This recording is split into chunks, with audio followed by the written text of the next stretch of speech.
قربانی کرے. لیکن ہم دیکھتے ہیں کہ اللہ کے رسول صلی اللہ علیہ وسلم تو کبھی بھی صاحب نصاب نہیں ہوئے. ان کے ہاں تو کبھی بھی اتنا مال جمع نہیں ہوا کہ آپ اس میں سے زکوٰۃ نکالیں یا کچھ اور.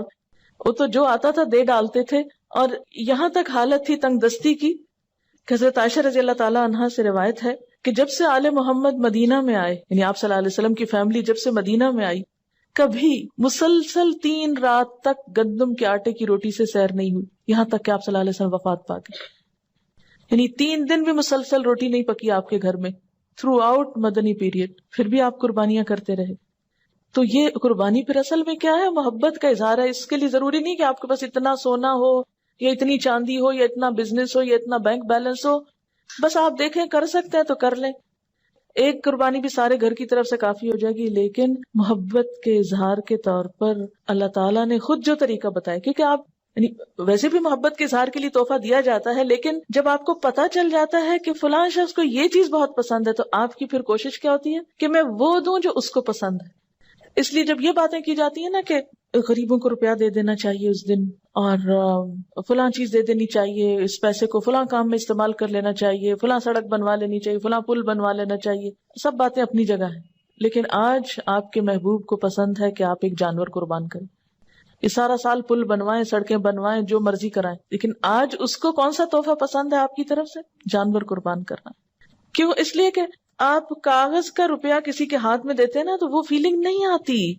جب آپ ایک اپنے پالے ہوئے جانور کے گلے پہ چھری پھیرتے ہیں، تو جن گھروں میں جانور پالا جاتا ہے نا، ان بچوں کو آپ دیکھیں وہ قریب نہیں جاتے، اس کا گوشت نہیں کھاتے کہ ہمارا پیارا جانور جو ہے وہ قربان ہو گیا. روتے ہیں باقاعدہ اس کی. اور اس وقت جو دل کی حالت ہوتی ہے وہ روپیہ کسی کو پکڑانے سے وہ جذبات نہیں پیدا ہوتے. اور یہ یاد دہانی ہے مسلسل، یا اللہ آج اس جانور کے گلے پہ چھری پھیر رہا ہوں، کل آپ نے مجھے طلب کیا نا تو میں بھی حاضر ہوں، میں اپنی جان بھی دوں گا آپ کو. کیونکہ محبت میں تو پھر کوئی بھی چیز بچا کے نہیں رکھی جاتی نا.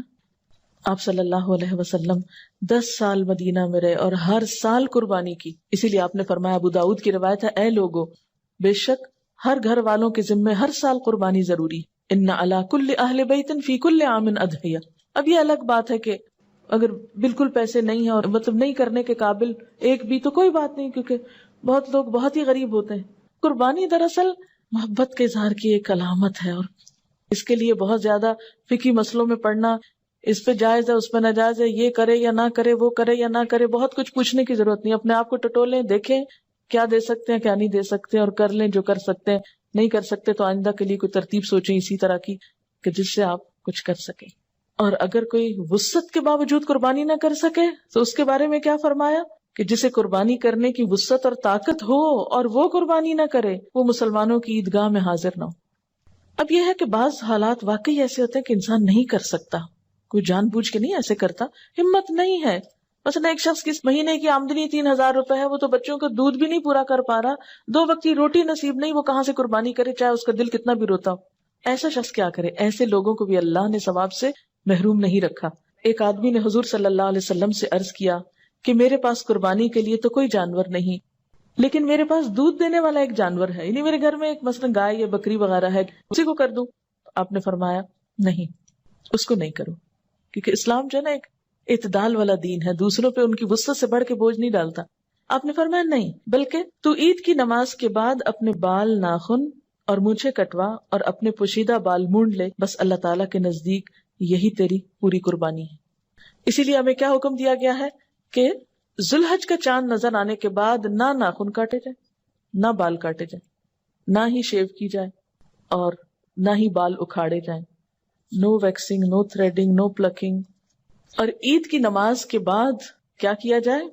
کیونکہ عام طور پر تو کیا ہوتا ہے، عید کی تیاری میں لوگ اپنے آپ کو سنوارتے بناتے ہیں، بچوں کے بال کٹوائے جاتے ہیں، حجامت کروائی جاتی ہے. لیکن اس عید کے موقع پر عید سے پہلے کچھ نہیں کرنا.